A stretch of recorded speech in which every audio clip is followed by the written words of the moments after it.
जय श्री राम दोस्तों, कैसे हैं आप सब? आशा करती हूँ आप सभी कुशल मंगल होंगे। आज हम बात करेंगे हनुमान जी को पंचमुखी क्यों कहा जाता था। लंका में महाबलशाली मेघनाथ के साथ बड़ा ही भीषण युद्ध चला। अतः मेघनाथ मारा गया। रावण जो अब तक मद में चूर था, राम सेना खास तौर पर लक्ष्मण का पराक्रम सुनकर थोड़ा तनाव में आया। रावण को दुखी देकर उसकी माँ केकसी ने उसके पाताल में बसे दो भाइयों अहिरावण और महिरावण की याद दिलाई। रावण को याद आया कि यह दोनों तो उसके बचपन के मित्र रहे हैं। लंका का राजा बनने के बाद उसकी सूध ही नहीं रही। रावण यह भली प्रकार जानता था कि अहिरावण में महिरावण तंत्र मंत्र के महापंडित, जादू टोने के धनी और माँ कामाक्षी के परम भक्त हैं। रावण ने उन्हें बुलावा भेजा और कहा कि वह अपने छल बल कौशल से श्री राम व लक्ष्मण का सफाया कर दे। यह बात दूतों के जरिए विभीषण को पता लग गई। युद्ध में अहिरावण में महिरावण जैसे परम मायावी के शामिल होने से विभीषण चिंता में पड़ गए। विभीषण को लगा कि श्री राम और लक्ष्मण की सुरक्षा व्यवस्था और कड़ी करनी चाहिए। इसके लिए उन्हें सबसे बेहतर लगा कि इसका जिम्मा परमवीर हनुमान जी को सौंपा जाए। राम लक्ष्मण की कुटिया लंका में सुरवेल पर्वत पर बनी थी। हनुमान जी ने भगवान श्री राम की कुटिया के चारों ओर एक सुरक्षा घेरा खींच दिया। कोई जादू टोना तंत्र मंत्र का असर या मायावी राक्षस इसके भीतर नहीं घुस सकता था। अहिरावण और महिरावण ने श्री राम और लक्ष्मण को मारने उनकी कुटिया तक पहुंच गए। इस सुरक्षा घेरे के आगे उनकी एक ना चली। वह असफल हो गए। ऐसे में उन्होंने एक चाल चली। महिरावण विभीषण का स्वरूप धर के कुटिया में घुस गया। राम व लक्ष्मण पत्थर की सपाट शिलाओं पर गहरी नींद सो रहे थे। दोनों राक्षसों ने बिना आहट के शीला समेत दोनों भाइयों को उठा लिया और अपने निवास पाताल की ओर लेकर चल दिए। विभीषण लगातार सतर्क थे। उन्हें कुछ देर में ही पता चल गया कि कोई अनहोनी घट चुकी है। विभीषण को महिरावण पर शक था। उन्हें राम लक्ष्मण की जान की चिंता सताने लगी। विभीषण ने हनुमान जी को महिरावण के बारे में बताते हुए कहा कि वह उसका पीछा करे। लंका में अपने रूप में घूमना राम भक्त हनुमान के लिए ठीक ना था। तो उन्होंने पक्षी का रूप धारण कर लिया और पक्षी के रूप में निकुभला नगर पहुंच गए। निकुभला नगरी में पक्षी रूप धरे हनुमान जी ने कबूतर और कबूतरी को आपस में बात करते हुए सुना। कबूतर कबूतरी से कह रहा था कि अब रावण की जीत पक्की है। अहिरावण व महिरावण राम लक्ष्मण को बलि चढ़ा देंगे। बस सारा युद्ध समाप्त हो जाएगा। कबूतर की बातों से बजरंगबली को पता चल गया कि दोनों राक्षस राम लक्ष्मण को सोते में ही उठाकर कामाक्षी देवी को बलि चढ़ाने पाताल लोक ले गए हैं। हनुमान जी वायु वेग से रसातल की ओर बढ़े और तुरंत वहां पहुंच गए। हनुमान जी को रसातल के प्रवेश द्वार पर एक अद्भुत पहरेदार मिला। इसका आधा शरीर वानर का और आधा मछली का था। उसने हनुमान जी को पाताल में प्रवेश से रोका। द्वारपाल हनुमान जी से बोला कि मुझे परास्त किए बिना तुम भीतर नहीं जा सकते। दोनों में लड़ाई ठन गई। हनुमान जी की आशा के विपरीत यह बड़ा ही बलशाली और कुशल योद्धा निकला। दोनों ही बड़े बलशाली थे। दोनों में भयंकर युद्ध हुआ, परंतु वह बजरंगबली के आगे टिक नहीं सका। आखिरकार हनुमान जी ने उसे हरा दिया और उस द्वारपाल की प्रशंसा करने से नहीं रुक सका। हनुमान जी ने उस वीर से पूछा कि हे वीर, तुम अपना परिचय दो। तुम्हारा स्वरूप भी कुछ ऐसा है कि उसने कौतूहल हो रहा है। उस वीर ने उत्तर दिया, मैं हनुमान का पुत्र हूँ और एक मछली से पैदा हुआ हूँ। मेरा नाम है मकरध्वज। हनुमान जी ने यह सुना तो आश्चर्य में पड़ गए। वह वीर की बात सुनने लगा। मकरध्वज ने कहा, लंका दहन के बाद हनुमान जी समुद्र में अपनी अग्नि शांत करने पहुँचे।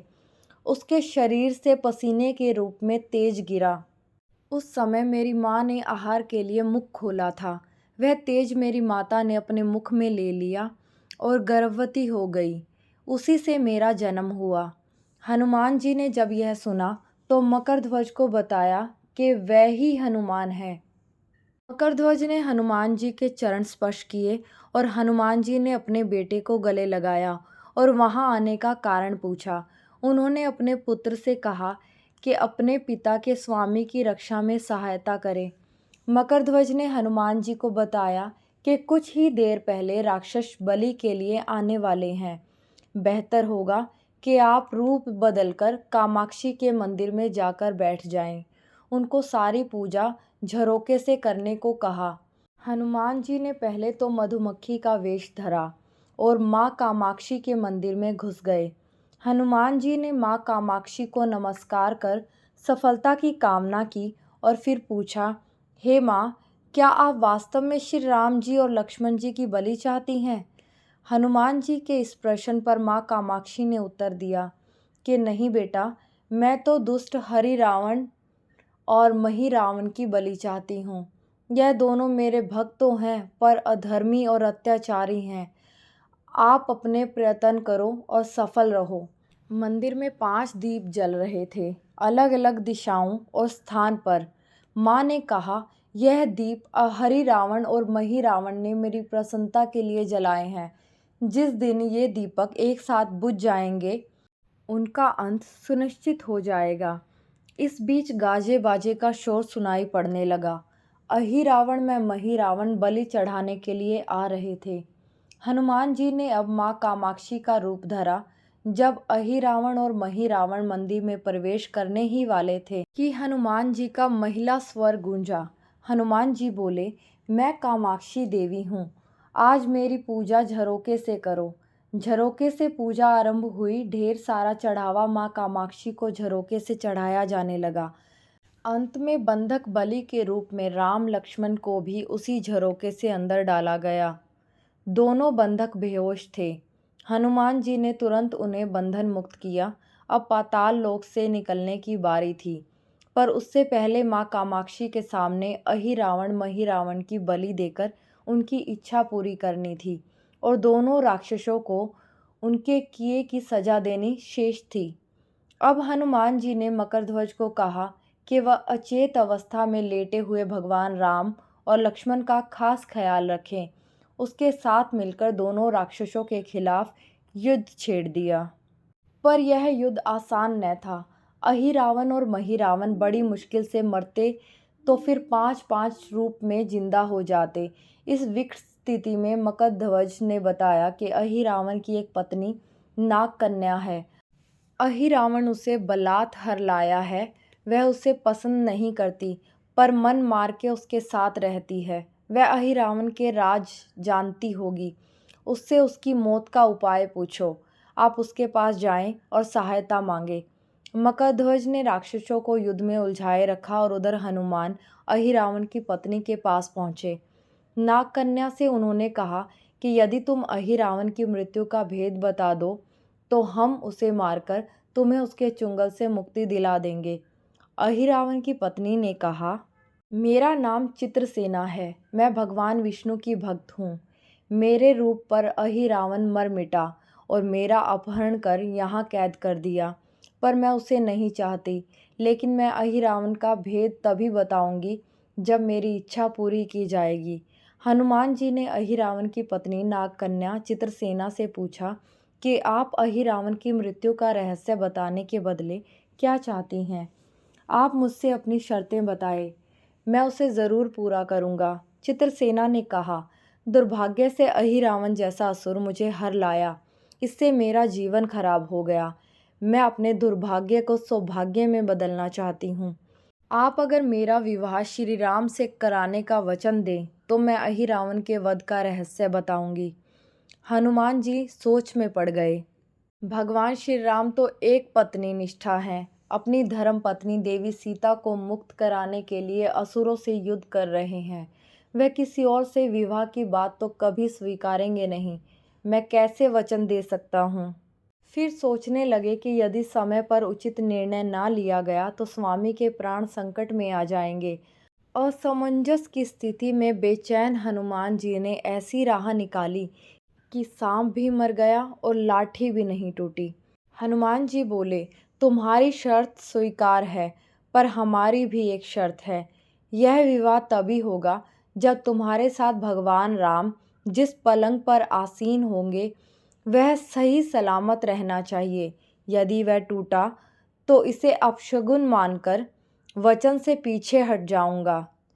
जब महाकाय अहिरावण के बैठने से पलंग नहीं टूटता तो भला श्री राम के बैठने से कैसे टूटेगा। यह सोचकर चित्रसेना तैयार हो गई। उसने अहिरावण समेत सभी राक्षसों का अंत का सारा भेद बता दिया।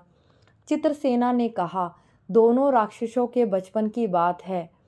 इन दोनों के कुछ शरारती राक्षस मित्रों ने कहीं से एक भ्रामरी को पकड़ लिया।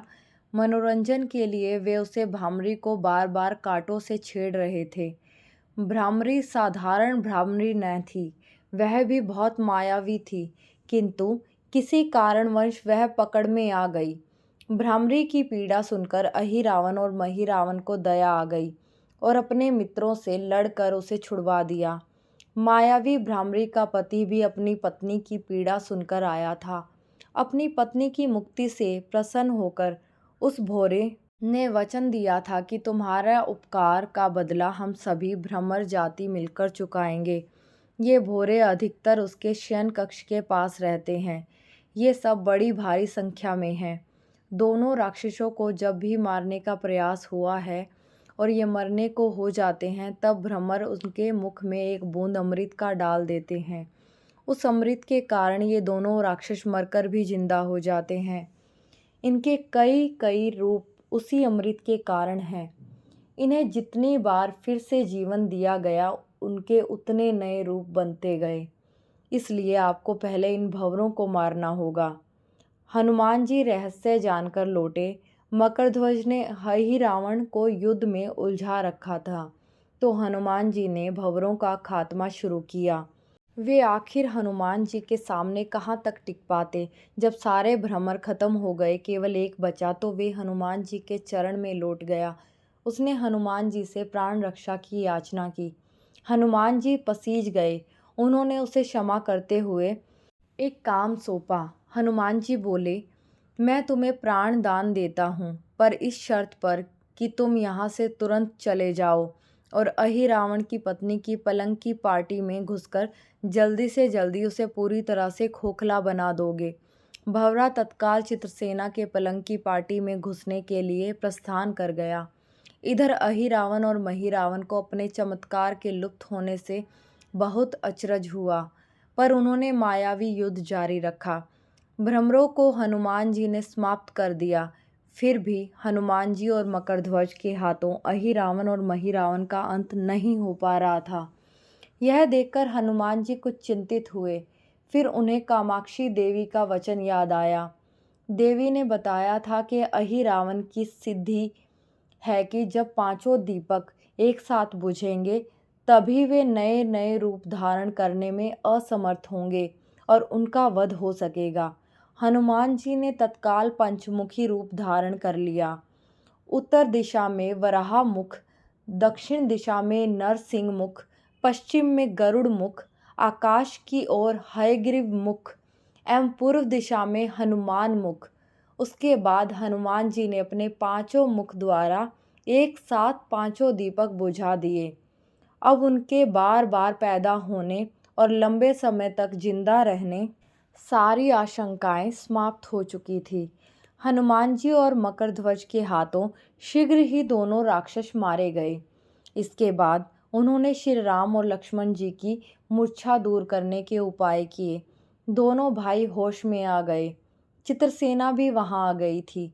हनुमान जी ने कहा, प्रभु, अब आप अहिरावण और महिरावण के छल और बंधन से मुक्त हो, पर इसके लिए हमें इस नाग कन्या की सहायता लेनी पड़ी थी।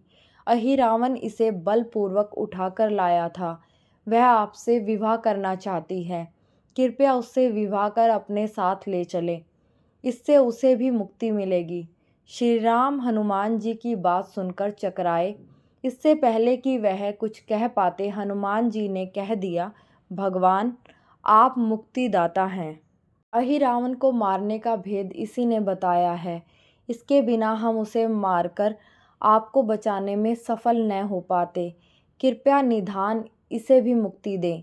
परंतु आप चिंता न करें, हम सबका जीवन बचाने वाले के प्रति बस इतना कीजिए कि आप बस इस पलंग पर बैठिए, बाकी का काम मैं संपन्न करवाता हूँ। हनुमान जी की इतनी तेजी से सारे कार्य करते जा रहे थे कि इससे श्री राम और लक्ष्मण जी दोनों चिंता में पड़ गए। वह कोई कदम उठाते तब तक हनुमान जी ने भगवान राम की बाह पकड़ ली। हनुमान जी ने भावावेश में प्रभु श्री राम की बाह पकड़कर चित्रसेना के उस सजे धजे विशाल पलंग पर बिठा दिया। श्री राम कुछ समझ पाते तभी पलंग की खोखली पाटी चरमरा कर टूट गई। पलंग धराशायी हो गया, चित्रसेना भी जमीन पर आ गिरी। हनुमान जी हंस पड़े और फिर चित्रसेना से बोले, अब तुम्हारी शर्त तो पूरी हुई नहीं, इसलिए यह विवाह नहीं हो सकता। तुम मुक्त हो और हम तुम्हें तुम्हारे लोक भेजने का प्रबंध करते हैं। चित्रसेना समझ गई कि उसके साथ छल हुआ है। उसने कहा कि उसके साथ छल हुआ है। मर्यादा पुरुषोत्तम के सेवक उनके सामने किसी के साथ छल करें, यह तो बहुत अनुचित है। मैं हनुमान को श्राप दूंगी। चित्रसेना हनुमान जी को श्राप देने ही जा रही थी कि श्री राम का सम्मोहन भंग हुआ। वह इसे पूरे नाटक को समझ गए। उन्होंने चित्रसेना को समझाया, मैंने एक पत्नी धर्म से बंधे होने का संकल्प किया है, इसलिए हनुमान जी को यह करना पड़ा। उन्हें क्षमा कर दो। कुद्र चित्रसेना उससे विवाह की जिद पकड़े बैठी थी। श्री राम ने कहा, मैं जब द्वापर में श्री कृष्ण अवतार लूँगा तब तुम्हें सत्यभामा रूप में अपनी पटरानी बनाऊंगा। इससे वह मान गई। हनुमान जी ने चित्रसेना को उसके पिता के पास पहुंचा दिया। चित्रसेना को प्रभु ने अगले जन्म में पत्नी बनाने का वरदान दिया। भगवान विष्णु की पत्नी बनने की चाह में उसने स्वयं को अग्नि में भस्म कर लिया। श्री राम और लक्ष्मण, मकरध्वज और हनुमान जी सहित वापस लंका में सुवेल पर्वत पर लौट आए। जय पंचमुखी हनुमान की। ऐसी ही और वीडियो के लिए हमारे चैनल को सब्सक्राइब करें। धन्यवाद।